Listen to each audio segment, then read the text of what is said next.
What I'm saying is we're talking about the greatest player who ever played the game, which I believe to be Michael Jordan. To say he's not feared by players? Not feared. I don't know whether to believe that you believe what you're saying. I do believe. Well, it's not crazy. It's not. That's crazy. It's not crazy, and you know better. You know better. You've been in the. Hold on. You just view him differently, and throughout the years in covering the league, those are all the things that I've consistently heard. I'm talking fear factor. In basketball, greatness is measured in many ways: numbers, rings, MVPs, influence. But there's one intangible that separates legends from icons: fear. Michael Jordan had it.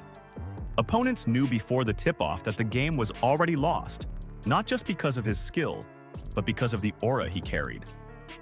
LeBron James, for all his undeniable greatness, has never been spoken of in the same way. This is not about disrespecting LeBron. It's about understanding why the conversation around fear, true bone-deep intimidation, belongs almost exclusively to Jordan. Stephen A. Smith reminds us that when LeBron faltered in 2011 against the Dallas Mavericks, it wasn't just a blip. It was a defining narrative. "We chronicle deeds as they happen," he says, and in that moment, LeBron was seen as someone who shrank under pressure. That collapse wasn't about stats, it was about presence. Jordan never had a finals where his aura disappeared. Even in defeat, Jordan's opponents feared what he might do next game, next possession, next play. LeBron's 2011 finals became the evidence that for some, he could be contained, that the myth could be cracked. And once that image is planted, it never leaves.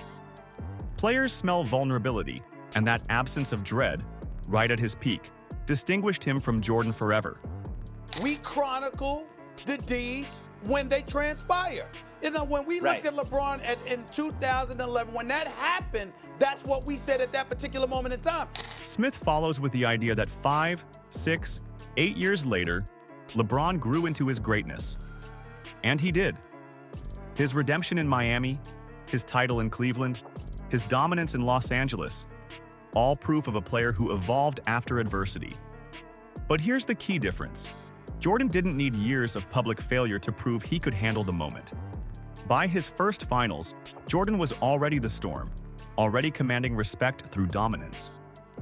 LeBron's story is one of resilience. He had to rebuild trust in his aura.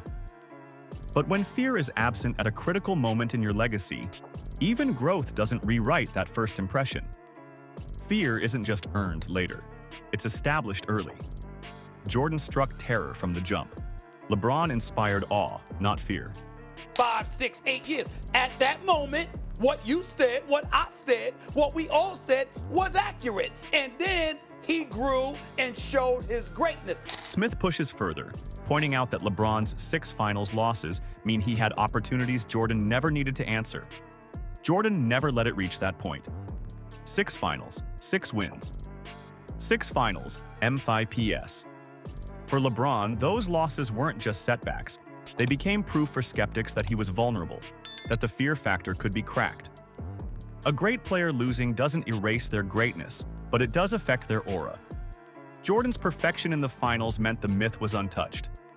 LeBron, though extraordinary, had his myth chipped away each time. To intimidate fully, the legend has to remain untouchable. And LeBron never did. A guy that lost 6 championships has an opportunity in his career to eclipse Michael Jordan? Is that what you're saying? When Smith says the shortcoming in LeBron's comparison to MJ is fear, he's identifying the core of this debate. Jordan didn't just win games, he bent reality. Teams lost before the game began because they knew he was coming. The intimidation wasn't just physical, it was psychological. Jordan weaponized fear. Opponents second-guessed themselves. Coaches overthought matchups. Teammates raised their game because they feared letting him down. That psychological grip is the one thing even LeBron's greatest nights never consistently created. Teams respected LeBron. They game-planned for him. But they didn't quake the way they did when MJ was coming. You didn't mess with MJ. You didn't come at MJ like that. You didn't do stuff like that. People, and I'm not talking about Isaiah Stewart, I'm just talking about period in terms of opponents and how they come at you. Smith illustrates this bluntly with MJ. You didn't test him. You didn't shove him casually. You didn't poke the bear because you knew the bear would devour you. Jordan's fire was so raw that stepping out of line was dangerous. LeBron, by contrast, has been shoved, mocked, challenged. He's been fouled hard and taunted. Why? Because opponents believed there was room to do so without immediate consequence. That's the difference. Fear silences challengers before they even act. Respect acknowledges greatness, but still leaves room to test it. MJ demanded silence. LeBron invites a fight because people think he can be had. With LeBron, you believe you can take him. You believe he can be had, whether it's because of the teammates around him, the system he's playing in, the people that, whatever skill set you bring to the table. Smith highlights how, with LeBron, players think they can take him. Not because he isn't great, but because circumstances around him, coaches, teammates, systems, are seen as beatable. This perception is crucial. Jordan never had that vulnerability. Even when the Bulls weren't stacked, Jordan himself was the wall you couldn't scale. With LeBron, the narrative is often, if you limit his shooters or if you contain his drive, you can win. The very existence of that belief means the aura of fear never reached Jordan's level. Teams respected LeBron's power, but they didn't dread it as inevitable. You just view him differently. And throughout the years in covering the league, those are all the things that I've consistently heard. I'm talking fear factor. Smith admits that after years of covering the league, he's never heard fear factor associated with LeBron. That's the ultimate indictment. Not from stats, not from haters, but from insiders. Players admire LeBron. They respect his work. They acknowledge his dominance. But the whispers of dread, the feeling of we're doomed before tip-off, that's reserved for Jordan. When fear doesn't become part of your mythology, your legacy shifts. You're great. Maybe even the greatest in numbers. But you're not the shadow that haunts opponents before the game begins. Fear factor. That's just not something that has ever been associated with him. That shadow belonged to MJ. Smith repeats it plainly. LeBron has never been tied to fear factor. That phrase has lived with Jordan for 3 decades. The absence is telling. Greatness is measurable. Fear is intangible. You can't fake it. And for LeBron, it never arrived. Teams game planned for him as a challenge, not as an inevitability. Even when he was at his peak, winning multiple MVPs, he didn't carry that invisible hammer of intimidation. Jordan's very presence altered behavior.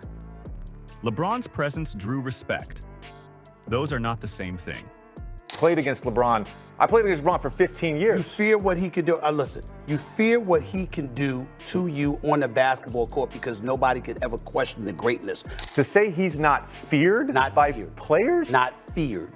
I don't know whether to believe that you believe what you're saying. I do believe. Smith and J.J. Redick recall an infamous moment when LeBron was shoved to the ground in Miami. That wouldn't have happened to Jordan. Not because he was physically untouchable, but because mentally, players knew the price. Pushing Jordan was a gamble with your season. With LeBron, players dared. And that difference shows everything. Fear stops you from trying. Confidence convinces you that even giants can fall. And once LeBron was treated like someone who could be shoved around, the image stuck. Well, it's not crazy. It's not. That's crazy. It's not crazy, and you know better. You know better. You better. But hold on. J.J. Redick clarifies something crucial. Players fear what LeBron can do, but that's not the same as fearing the man himself. If you're talking physical confrontation.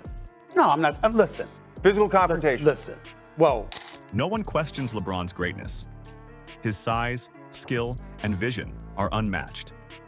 But the fear was situational, tied to his tools, not his aura.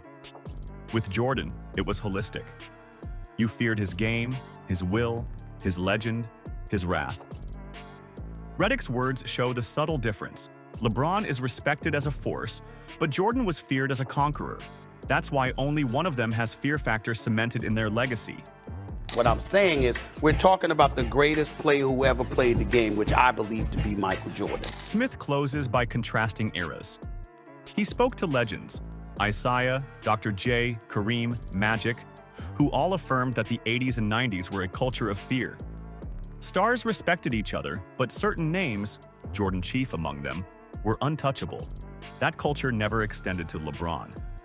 In today's NBA, respect runs high, but intimidation runs low.